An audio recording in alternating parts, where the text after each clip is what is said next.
Hi there, Janet Fritz here for Galaxy Girl Creations. Welcome to my channel. Welcome to a new series called Mixed Media Mayhem. I am doing this series with several friends of mine, and this week's inspiration was chosen by Kathy McElfresh, and it is from Seven Dots Studio. So we're kind of just scrap lifting it and doing it however we are inspired, based off of what that inspiration piece had to offer. So the first thing I noticed was that it had a lot of kind of green and turquoise colors, and so I definitely was going to use those. Not that you necessarily have to use the same colors when you're scraplifting, you can certainly change it up, but I thought this was actually a really good layout for a masculine layout, and it would be perfect because it has a lot of browns in it for a photo of Noah playing in the mud. And so I thought I would go ahead and use the green and the blue because those are very outdoorsy colors, the green with all the trees and the grass and stuff. Not that there are grass and trees in the layout or in the photograph, and then the blue sky. But it was the day after it had rained and there was some good mud puddles, and my daughter got some good pictures of him playing there with big splashes, and she actually got some video as well of him splashing in the mud, and then she got some slow motion video of him stomping in the mud. So this one is going to definitely have a QR code associated with it, and if you are not familiar with the QR code, it basically links it up so you can scan the QR code and it will play the video on your smartphone or whatever, maybe your iPad or whatever. So I definitely want to go ahead and link that up, and I think that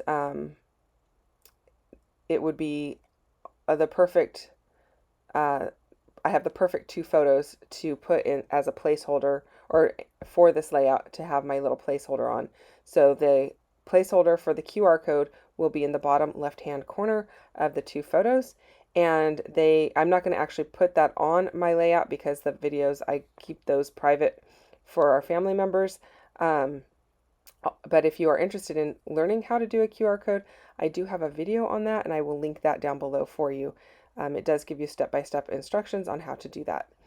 So I pulled out my Dylusions ink in Fresh Lime and Dirty Martini, and in the turquoise is actually not a Dylusions, it's this color wash. It's an really old color wash from Stampzia, and it's called Blue Topaz.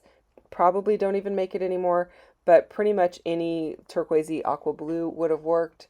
I just didn't have the right blue with me. I was out of crop and I didn't have the right blue with me in my Dylusions. So I opted for this other brand. So what I'm doing here is I do have a gessoed piece of paper. My paper is taped down to some foam board that has some packing tape over the top of it to keep a moisture barrier so my foam board doesn't get wet. And it also, by taping my paper down and letting it dry completely before I remove the tape, it will keep my layout rather flat, which I like. I'm not a big fan of the warped look for mixed media. So if that's something that bothers you, I would recommend grabbing a piece of cardboard or a piece of foam board, throwing some packing tape on it, and using that as your base to work from. As I work the color in towards the center, I am adding more water and less pigment so that it becomes lighter and lighter. And it's kind of hard to see on the screen, but the blue goes definitely all the way to the center of the page, and the green gets brought in quite a bit as well, but it's not overpowering, and it's just because I keep adding more water and less pigment to create that really light dusting of color. I didn't want it to be quite as brown as what the inspiration piece had, so I just kind of stuck with the two colors there, and then I added some black Dylusions around the outside edge to grunge it up and make it a little darker. I started out with the slate gray color from Dylusions, but it wasn't dark enough, so I ended up going with black marble. And now I am just using my fan brush to splatter some green and some of the blue ink around the layout. This particular stamp is from Bo Bunny. It's called Newsprint, and I am using that to add that textural look behind everything. This layout does have quite a bit of texture to it, so I thought I would go ahead and use that one. And I am using Catherine Pooler ink in Twilight to do that. I am kind of brushing off the harsh edge of the square onto that piece of paper towel so that I don't get those harsh lines. And I'm doing the same thing with this stamp that I'm applying by hand. I'm not using a block or anything. I'm just using it by hand because I don't want it to have like solid lines on it. And that stamp is just like a hash mark stamp.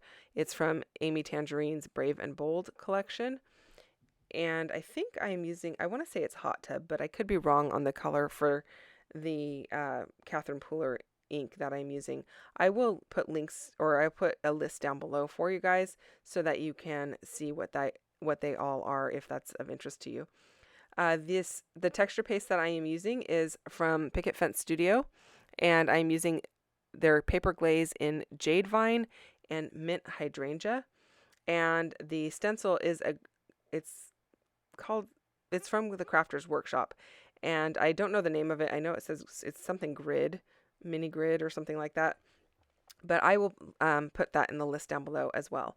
Now I'm just grunging up this piece of white paper that I have with some Blackjack from Catherine Pooler, which is black, and then I'm using Twilight, which is gray, and I'm using Icing on the Cake, which is brown, to grunge it up.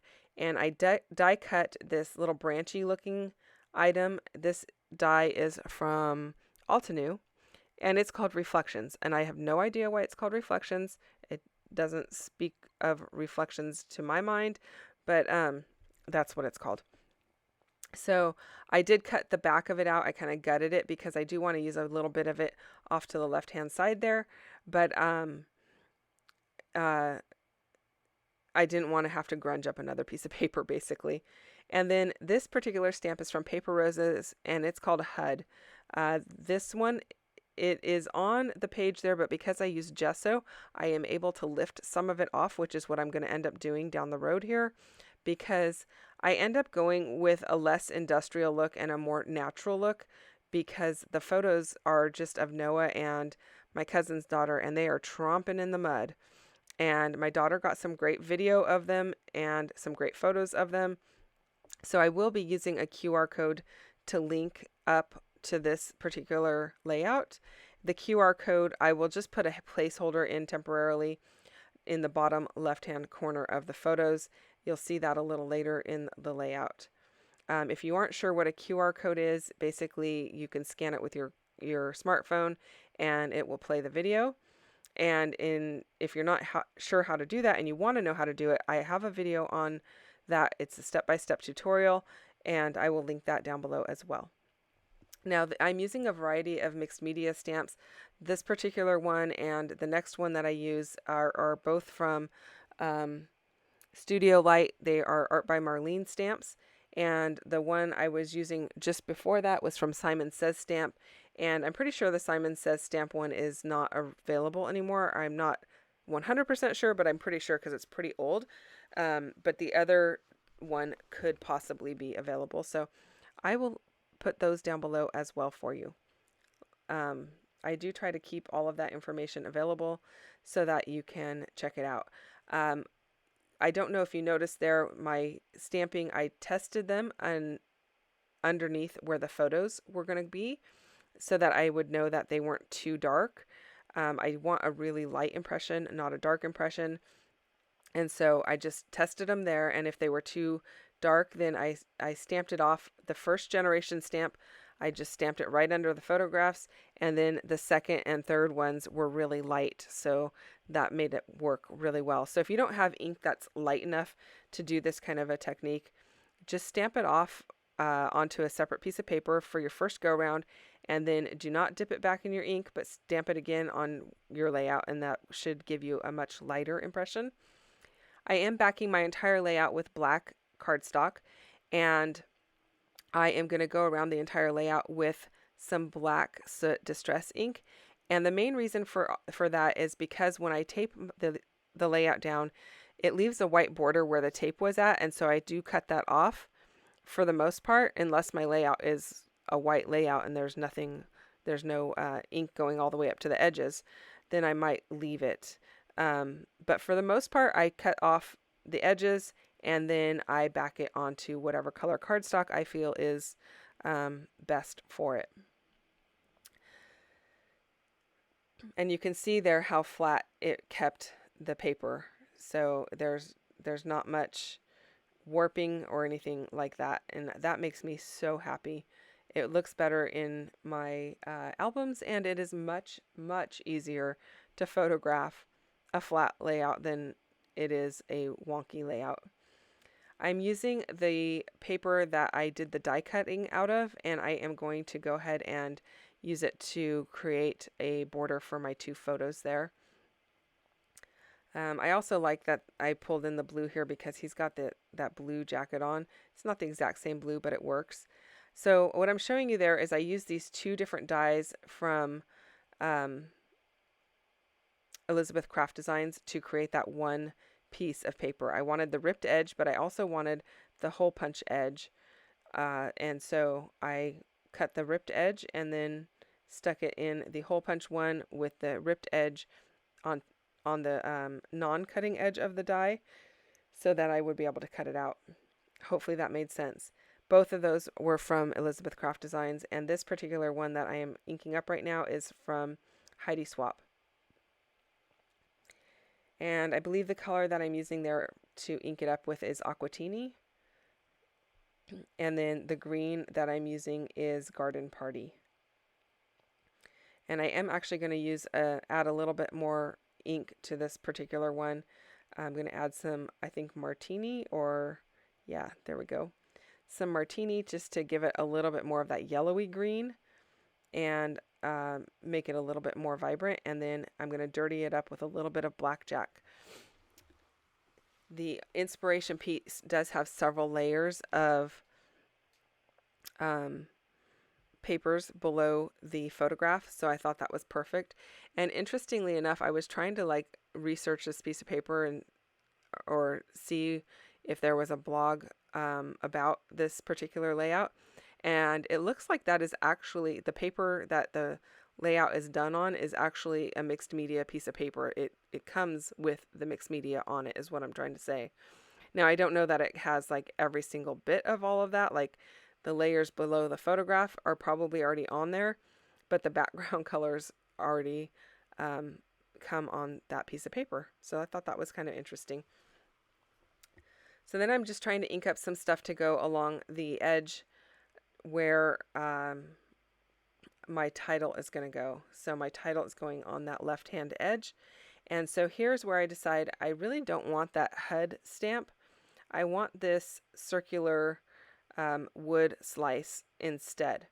And so I'm coloring it up here with some black ink, more of the Blackjack. And then I am using some brown, which is the icing on the cake, I believe, and some green.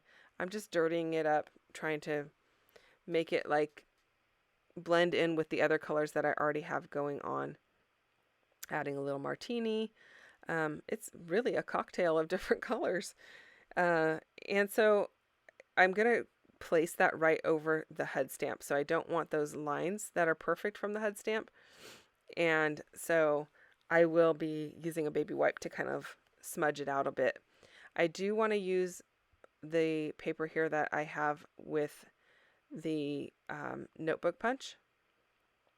And I end up going with the one that I'm punching right now rather than the first one that I punched because it has a grid design on it and the grid is turquoise, and I thought that just brought in a nice texture and something different than a plain white, which is what I have in my other layers, or what I started with in my other layers.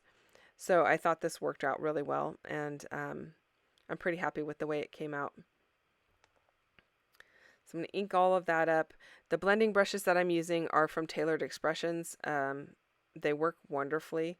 I still do use my foam applicators to ink edges of paper. I think that works better, but for stencil work and for coloring the papers, the blending brushes work really well. So I just pulled out an old Creative Memories tool. I think it's called the multi-purpose tool, and I stuck the baby wipe over the top of it, and I'm using it to kind of smudge out some of the stamp work there, because you can kind of see it through the die cut areas, that the negative space of that die cut. So I'm just kind of smudging it out so it just looks like kind of more brown smudgy instead of actual lines. And it works fine. It comes out, you can't even tell it was there really at the end of the day. So, and that is only because I had gesso on there. If the paper was not gessoed, this would not even be possible at all. So then I'm going to add a little bit more of the blue green or aqua color there, just to kind of smudge it out even a little bit more. And I'm happy with the way that turned out. I was a little bit fearful that it wasn't going to work at all, but I thought, you know what, it's just paper. I'm going to give it a try and see what happens. So, and that's what I mean by going with the more natural look rather than the industrial look, is I pulled in this wood round instead of that HUD stamp. And that wood round, I don't know if I mentioned before, it is from Altenew. And it is called Tree Ring Die, in case you are interested in that. So I'm just kind of fiddling around with the placement of these pieces of paper that I've kind of colored up to go on the edge to kind of tie in to all the layers that are behind my photograph. And then I'm going to play with this other green paper. I'm going to cut that up and make that work for me. I knew it was going to be too big when I started, but I wasn't sure exactly how big I wanted, so I just went ahead and made it how I thought it would work, and then I knew I would be able to cut it up. And while I work on that, I will remind you there are several other people playing along in this hop.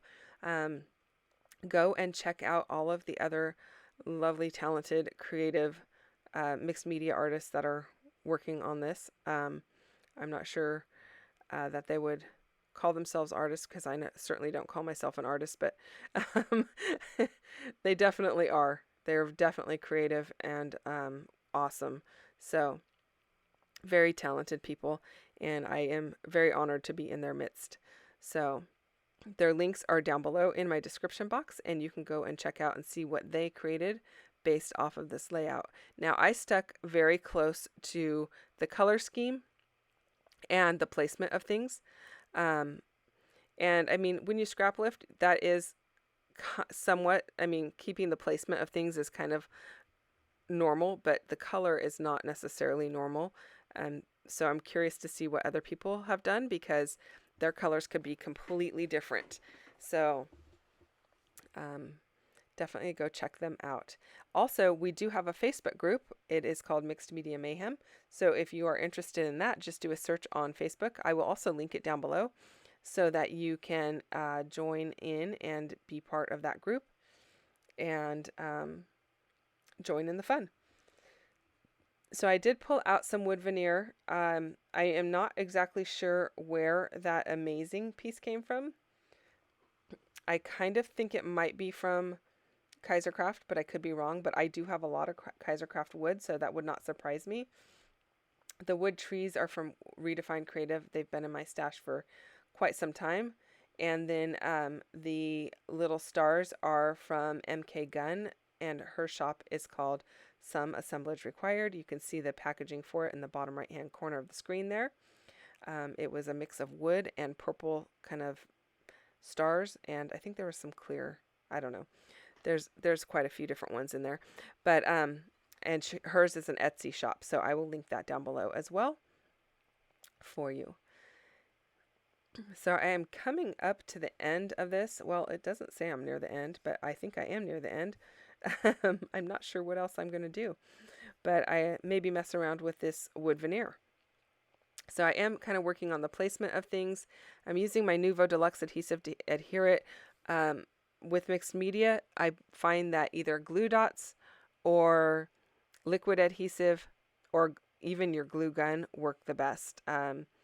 Using my ATG gun just does not work as well, because there's so much product on the page that it just doesn't stick to it as well. So I highly recommend that you use something other than your tape runner to adhere things when you are doing mixed media, because it is very likely they might pop off. So I'm kind of happy with that, the way these trees look. I decided to pull in the trees because there's that wooden fence right behind where he's playing. There aren't really any trees in the photograph, but he is out in nature. Well, actually, honestly, he's not super in nature. This is in our neighborhood, but it works. So I like the addition of the wood. It kind of keeps it more natural feeling. And there's wood veneer on the inspiration piece, so that works for me. Now, these little alpha squares, or letter squares that I have here that you just saw me pull off, they're going to read Mud Buds. So the title is going to be Amazing Mud Buds. But those were die cut from a die that I got from Paper Tray Ink. They were stamped and then die cut, but they don't make it anymore. So I get questions about this one quite frequently because it's an amazing set. I love it. I use it frequently. And I know that if they still made it, a lot of you guys would probably go out and buy it, but they don't make it anymore. So I apologize for that. But you can get a lot of tiny tile letters from many companies like Doodlebug, and sometimes your alphabet sheets or your sticker sheets come with them on it. The Stamp Market also used to have a set. I don't know if they still have it available, but they work wonderful, and they're just a good addition because you can make anything you want with them. So that is my completed layout. I hope that you have enjoyed this video today. If you did, I would love a thumbs up. And if you're not already subscribed to my channel, I would love for you to subscribe. And if you are subscribed, thank you so much for subscribing and spending time with me today, you guys. I really appreciate it. Don't forget to check out everyone else playing along. I will see you guys again next Friday with another Mixed Media Scrap Lift. Bye-bye.